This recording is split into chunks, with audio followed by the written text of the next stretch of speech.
Hello, it's Fridays with Ellis, and today is my coming out story, or in other words, how I came to discover my sexual orientation.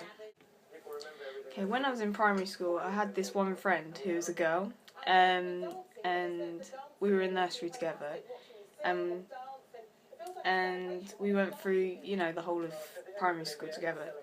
But basically in nursery, we would be inseparable. We would walk around the school holding hands, things like that, and we just thought nothing of it because, you know, we were young and we were really small, really little, and obviously you're naive and you don't know that anyone should think that there's anything wrong with it, or you should feel that there's anything wrong with it, because it wasn't. We were just good friends. We would hold hands. We would go everywhere together. And the teachers would try and separate us, and it was just, they knew it was no use because we would always, come back together again. This continued up until we were in year 4, and then that's when she made it clear to me that,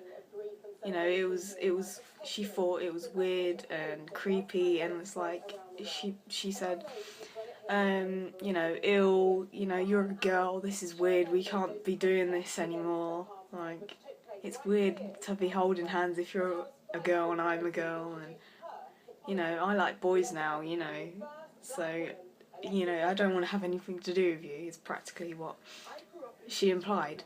So, that was that, really, and, I must admit, I was kind of heartbroken, really, because, we were really close, and then when you grow that close to someone, you have that sort of connection with someone, and then they just make it clear that they don't want anything to do with you because, things have changed, they're not comfortable with that anymore. And I understand if she wasn't comfortable with it, you don't want to force anyone to do that, do something they don't want to do.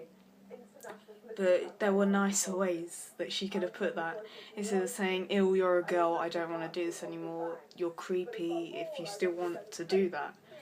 And, I just thought it was still, I still was in that mindset that it was normal and there was nothing wrong with that.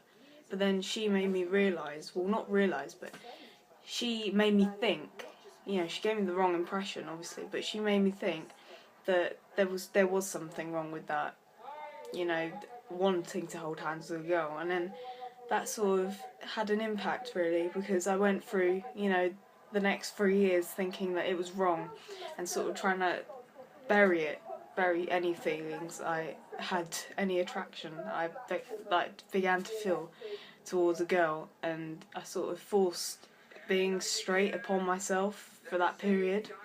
Then when I went to secondary school, it all sort of came back to me, really. Not that it disappeared, but it sort of rose to the surface again, because I began to start feeling, attracted to girls, but like even stronger than I had before, obviously, because I've grown up, and you obviously start feeling differently towards people, and you start noticing different things about people than you would when you were younger.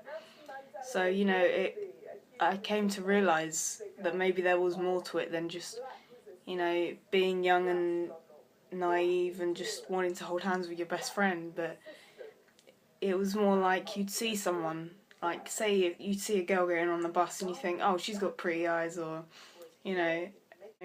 oh, I find her attractive, or she's got nice hair, or just things like that. And I sort of tried to dismiss them, and I'd get really panicky, and I think, no, this is wrong, I can't be thinking these things, there's something wrong with me. And it wasn't healthy, really, because you just spend too much time worrying about that and just thinking there's something wrong with you, and there's obviously not, there's nothing wrong with you. But then gradually, the more and more I tried to dismiss it, it became apparent that it wasn't just going to go away. I was attracted to girls in the same way that I was to guys.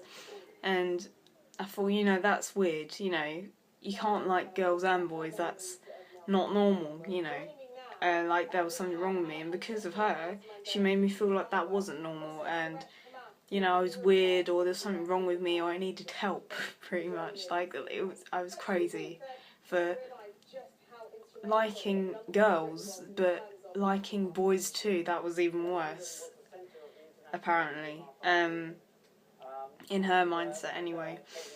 But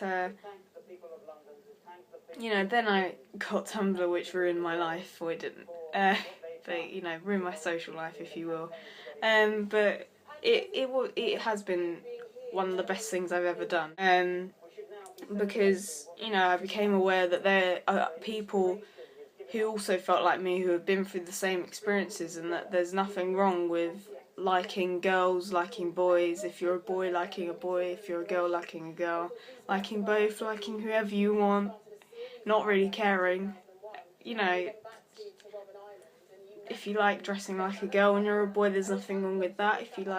If you feel like you were born the wrong gender, there's nothing wrong with that. And, you know, things like that. And it broadened my mindset as well, because she'd made me quite insecure about attraction towards anyone, really. And she basically made me feel like it was like the way she'd gone about. Basically, I know it's kind of sad, because you know, all she'd really said was, "I don't want to hold hands with you anymore." But it had a deeper effect on me in that, you know, it's made me feel like like I'm sort of afraid of being attracted to anyone, or getting that close to anyone again, because I'd feel like they're going to end up doing the same thing. But obviously, we're all older now, and it would be even harsher. Like, it wouldn't just be about holding hands, it would be like, I don't want to be with you. Like, you'd be rejected, you'd look like an idiot, but it'd make you feel insecure about being, like, falling in love with anyone, if you will. And it makes you terrified of that situation, you know, that life process, I guess. It's a thing everyone goes through, you know. You have crushes on people, you know, and that also helped me to discover my bisexuality, because, you know, you'd have crushes on guys, but you'd have crushes on girls. And then I'd be like, well, you know, I like guys, I like girls, and that's all there is to it. You know, there's nothing wrong with that, and it doesn't matter about that girl, because I don't know her anymore, and I'm glad I don't, because if she still has that opinion on sexuality, then I don't want to be a part of her life, and I don't want her to be a part of my life. And she obviously doesn't want me to be a part of her life. Not that I know her anymore, but if I did, then that would be the case. Also, my parents make it clear that they think that liking anyone of the same sex, so basically being gay, in other words, being gay or lesbian, is weird to them. Like, it's a weird concept. Like, they can't get their head around a girl liking a girl and a boy liking a boy. It's like when we're watching a movie and there's, like, say, a kissing scene and it's like gay or something like that, and they turn, like, I've never seen anyone so disgusted. It's like their face sort of goes in on it. It's like, ugh, or they have to look away or cover it up, and it gets me, because it's like, I want to tell them, and people think that being bisexual is not as bad because you're still considered straight, which isn't true, because, you know, you still like girls. It's like people try and dismiss the fact that you still like girls. They're like, yeah, but you like boys, so that cancels it out, and it doesn't, because you're attracted to either, and if you go out with a girl, you're still bisexual, because you could still be attracted to boys. Yeah, so that's why I've still yet to come out to them, but I've come out to all my friends, and they're accepting about it, and they think there's nothing wrong with it, which is really comforting, because they're not like that girl, and it helps to boost your confidence in yourself, and, you know, you don't want to cover it up, and you feel free to have people know, and to have it out there, pretty much.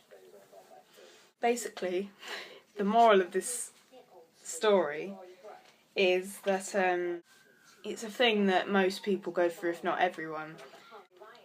You know, I just want you to know that there are people that go through the same and people that have been going through the same. And, you know, you're not alone, and you should never feel like you're alone in what you're feeling. And there's people you can talk to, like you can talk to me, and you can talk to anyone. There are people out there who are ready to listen. If it's not your parents, then it's your friends or teachers at school, or, you know, some schools have counsellors, or, you know, anyone who's willing to listen, really. Anyone you're comfortable with expressing how you feel. So, thanks for watching. If you enjoyed, like and subscribe, and I'll see you next Friday.